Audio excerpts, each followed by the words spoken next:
am honored to serve as the president and CEO of Wings, and we have quite a few of our staff here and our board members and a beautiful graduate who's with us today.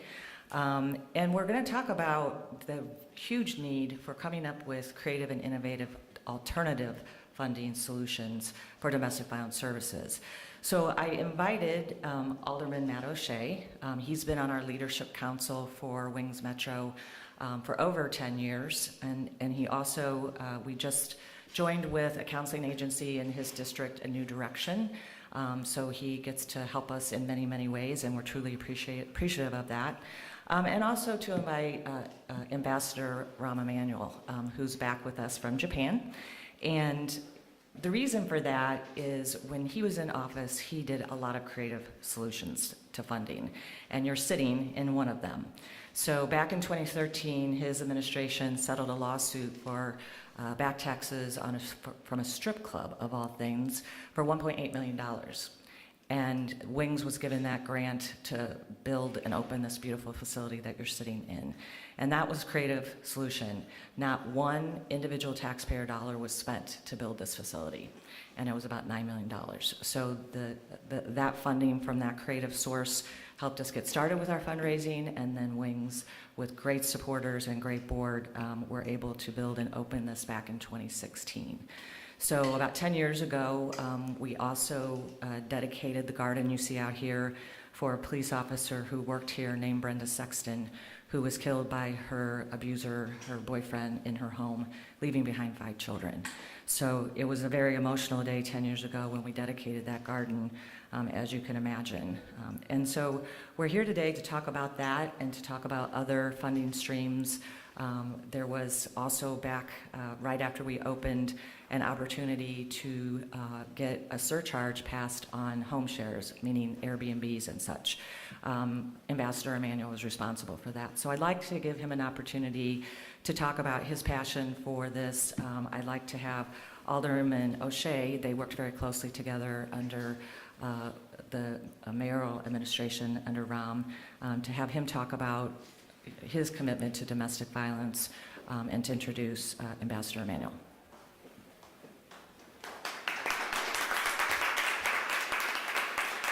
Thank you, Rebecca. Good morning, everybody. It's an honor to be here in what I've always referred to as this safe home. This building is the start, a new start for so many people. And when this was first opened many years ago, it took, what, 2 days to fill it with people in need, people in crisis? Domestic violence affects everyone. Every one of us knows someone, a neighbor, a friend, a loved one who's experienced this horrible situation. And now more than ever, when we see cuts to support, we need to work together. We need to think outside the box. We need to think innovatively. The gentleman behind me did that for many years, not just as mayor of Chicago, but in prior roles, serving in Washington, D.C.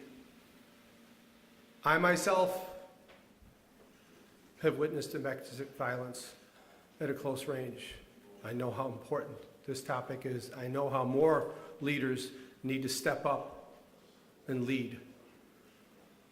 It was an honor to serve under Rahm Emanuel. I'm so glad to have him back today.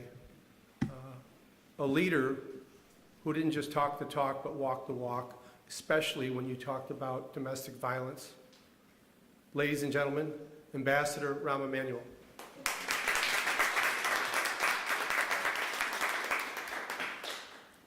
Thank you, Matt, for that introduction. Rebecca reminded me that every time I'm here, I start to cry, so we're going to try to get through, or get choked up. So 10 years ago, we opened and broke ground. If I'm not mistaken, I think it was April, and it was Dick Durbin, then Vice President Joe Biden, and it was snowing. It was cold. Yeah, well, you say cold. I'm getting close to, it was snowing. And Biden, the vice president, looked at me and goes, what's going on here? But the reason he had come, not just because of our friendship, it was because he and I developed our friendship in 1994 when he was a sponsor of the Violence Against Women Act. That became the genesis for the crime bill, and I was assigned by President Clinton to work to pass that legislation. And and he was here to break ground, and at that time, I'm also doing this by memory, so I don't want to be caught on a gotcha moment, but Chicago had not added a new bed for domestic violence in over a decade. So this was the first new facility. The good news is that 1,200 people in the decade have been here. The bad news is 1,200 people have been here in the decade. Over half of those are children, and what was prohibiting women from running away or getting away from both an abusive husband, abusive boyfriend, or anybody else that they had a relationship with, how do you balance that choice with where do you take your children? Because the beds that were available in the city of Chicago did not have places for children.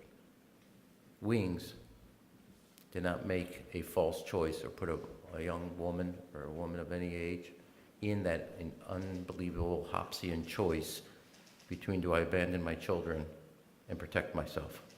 They can both protect their children and protect themselves. And anybody that knows anything about domestic violence also knows the violence does not restrict to the wife or the girlfriend. Children become both not only seeing it, but physically become also a victim of that violence. And both the lawsuit we settled for back taxes became the seed money. And then we were the first city to put as Rebecca noted, a fee on Airbnb, and that it was beyond the hotel tax. The Airbnb fee went directly to support the shelters, and they're not only building them, but then operating them in capacity. And I say that all by way because not only do services like Wings face cuts at the federal level, that was part of that. You still have to come up with ways to support and expand. And I don't know the data today. So again, I don't want to be quizzed and I got it wrong.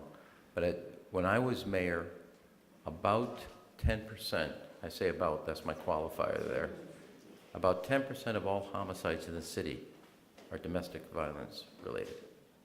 Could be higher, could be lower, but that's a huge amount that if you have a place, a safe place, as Matt said, a safe sanctuary, you can dramatically reduce domestic violence in the city of Chicago and dramatically reduce homicides in the city of Chicago. That scar never heals, not only to the victim, but to the children. No child should be subjected to that, and no woman should be subject. And I would dare say, while a lot of challenges in our society have educational, class, race, demarcations, domestic violence knows no income barrier. It knows no racial barrier. It knows no educational barrier. It is unfortunately an equal opportunity crime. And now I don't often, and I want to say since we opened the doors, I don't want to say anything complimentary because I have a lot of differences with the Supreme Court. But they finally did do one great thing, which is expand the 5-day waiting period to buy a gun to include the background check on domestic violence. I say that because I also had introduced that as a member of Congress. But that is an important contribution, and you need it. I think Rebecca and everybody that works at Wings would be better versed at this. But you need a comprehensive envelope of security, not just a shelter. This is only as effective as every other piece. The training for our officers, the training for our social workers, the training at our hospitals, the training of our emergency workers and firemen and EMT. So it is only as successful. And we as a city, unfortunately, need more beds. And facilities like Wings unfortunately needs to make up for what is, I think, a careless and reckless act by the national government to cut the funding for organizations like Wings that provide, again, as I say, unfortunately, a very much needed essential service. So this is a 10-year anniversary, and I want to commend all the workers here for their commitment to healing and to protecting. And thank you for being on the front lines of protecting family and children. Thank you.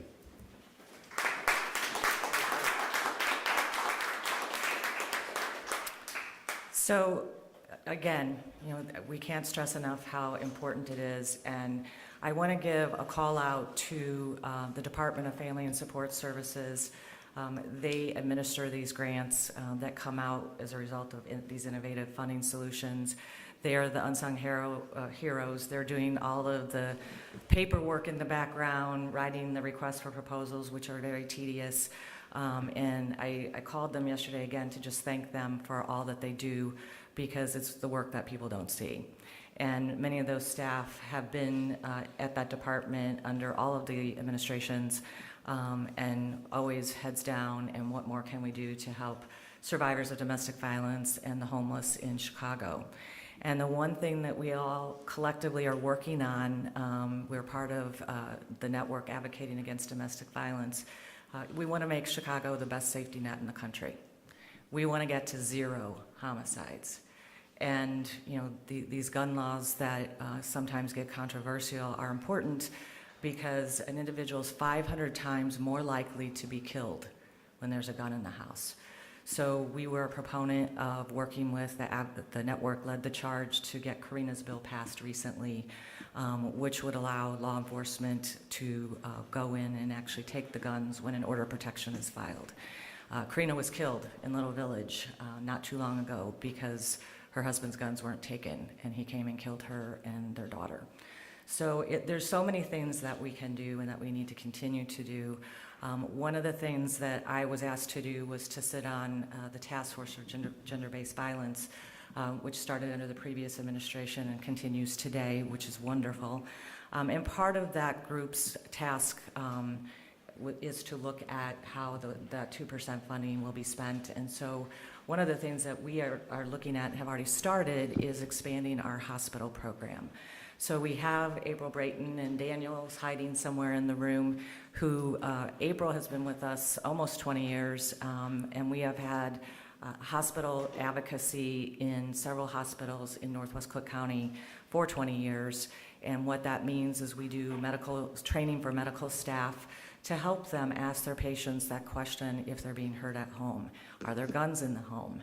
And if a patient says, yes, I am being hurt at home, Wings steps in, our staff step in and provide safety planning and assessments for what's the next best step for this individual. And I'm pleased to say we have individuals representing University of Illinois Chicago Hospital and Clinics with us today. We were pleased to join up with them in May to start our partnership with them.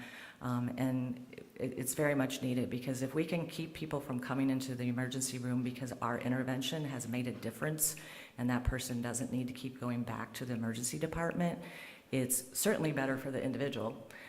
It's certainly better for the hospital staff. And so we're happy to get these partnerships going, and we look forward to doing more. Wings' goal is to expand to other cities with this hospital advocacy program and with our newly formed Survivor Lifeline mentoring program. So we have more to do, lots to do, more money to raise. And again, thank you to Ambassador Emanuel and Alderman O'Shea for being here today. Thank you for all of you for being here and all that you do. Latanya, our Chief Program Officer, is here today, and she's the one who gets tasked with all of these great ideas that I come up with. So, in fact, that's a joke around Wings. When I say I have an idea, everyone goes, oh, no. But we have amazing staff at Wings. They do the heavy lift day in and day out, and the results that they produce are not just life-saving, they are forever life-changing. So thank you to the staff who are here, and thank you to Suzanne is here, Lehman Young from CBS. You've done so much for us, coming to MC our events for us. And thank you to all the press who came out to hear this message, share this message, and we hope it resonates far and wide, and that even private donors step up to help with this situation. Many people think it's only government that funds it, and that couldn't be farther from the truth. So thank you very much for being here. And I would like to take just a few questions. We only have a few minutes because we have to get our folks on their way. Does anybody have any questions?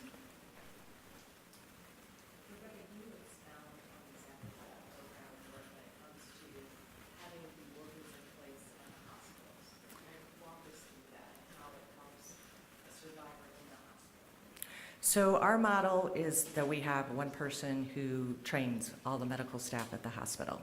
And COVID actually made that a little easier because people are now used to doing training virtually, so we can train more people.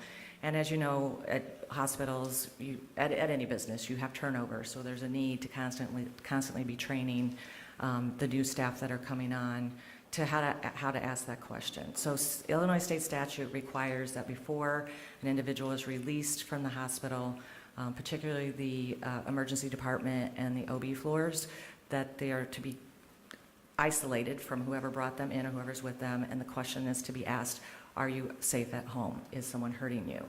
That's a difficult question to ask because if the hospital staff get a, yes, I am being hurt at home, they don't know what to do next because they're not experts in this. That's where we step in.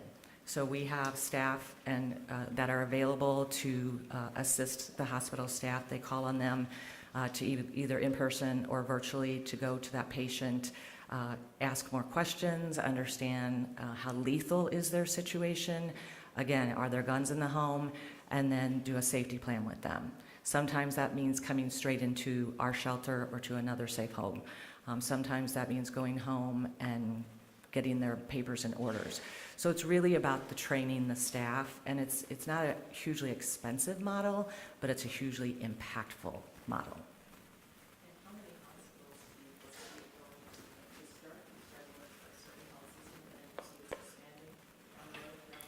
It is our goal to expand it through Chicago and expand it to other cities. And we are currently working with people in Miami. We have many Chicago people who've moved there and want to bring these programs to Miami. So we've already started working on that.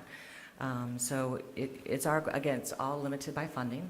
So the more funding we can get, the more training staff we can hire to do more training. And the other thing about Wings is we do everything in partnership. So we have partners on almost all of our grants with the other DV programs in Chicago.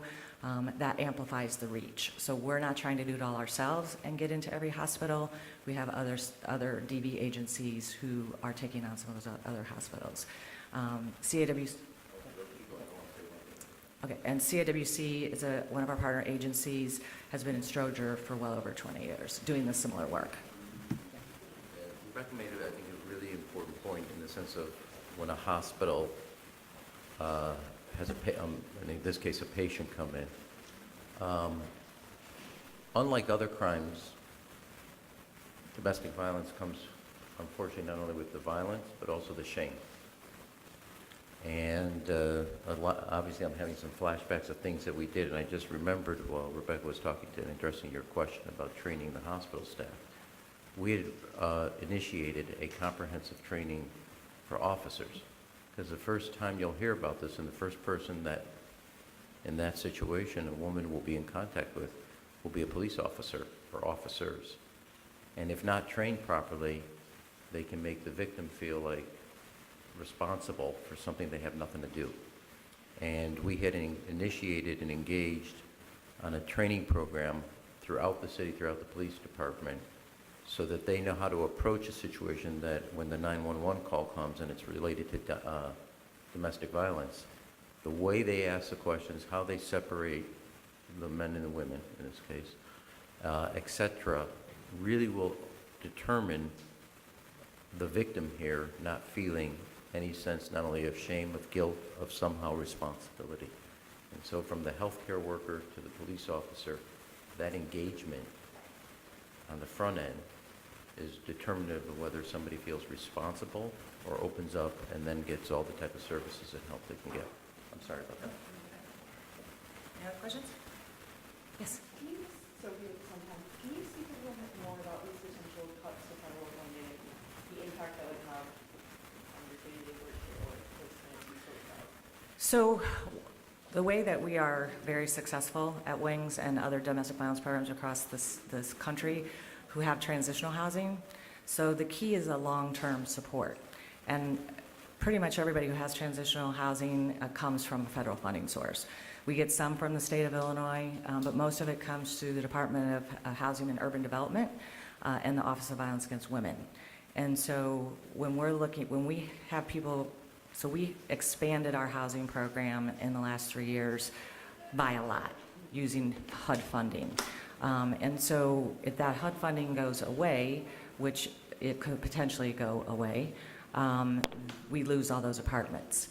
So what happens when someone comes through our transitional housing program and they're with us for 2 years, we have a 99 to 100% success rate, meaning that they don't go back to the abuser they left and they don't go forward to a new one. And the reason that's important is that most emergency shelters, people can stay for 3 or 4 months, about 90 days, which is not enough to financially stabilize. And the number one reason that people stay and the number one reason that people go back is money. They don't have the financial resources to go forward. And so organizations like us provide that solution, right? We give them the immediate support to keep them safe, and then we provide the long-term support, which includes all the counseling, all the other services. The children get their own counselor, all the services that they need to emotionally and financially stabilize, so they have no reason to return to that. And they learn those signs of the early signs, which are less, people don't recognize them, the isolation and the, honey, I love you so much, you don't need to go hang out with those people because you have me, is a first sign. Other questions? All right. Thank you again for being here. Did you have any last words? Okay. Thank you very much.